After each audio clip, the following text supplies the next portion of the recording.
Noël Le Graët fait une annonce décisive sur Avenir, réaction unanime des internautes. C'est une décision que les amoureux de l'équipe de France attendaient avec impatience. Il faut dire que les dernières semaines ont été particulièrement mouvementées pour la Fédération française de football, FFF, et principalement pour son président, Noël Le Graët. Après une interview où il a eu des propos qui ont choqué l'opinion publique sur Zinedine Zidane, l'homme de 81 ans s'est retrouvé au cœur d'une vive polémique.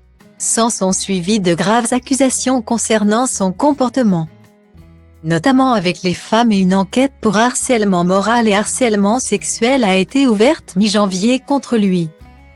Face à une situation devenue intenable, Noël Le Graët a été mis en retrait de son poste de président de la FFF. Mais à l'époque, on précisait bien qu'il ne s'agissait pas d'une démission ou d'un renvoi pour celui qui est en poste depuis 2011.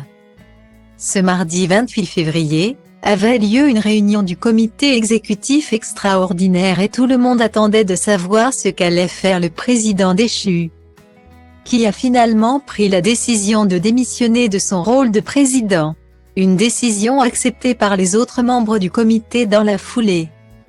Une nouvelle qui a évidemment fait l'effet d'une bombe pour les fans des Bleus et qui a été reprise très rapidement sur les réseaux sociaux, et le sentiment général qui domine clairement le soulagement.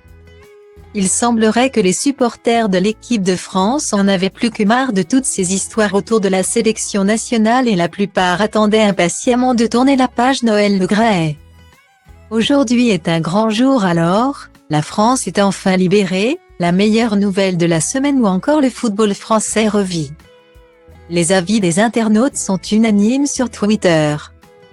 Une décision importante pour l'avenir de la FFF, et c'est donc désormais Philippe Diallo qui est à la présidence de la fédération. Du moins jusqu'aux prochaines élections, qui doivent se tenir en juin prochain.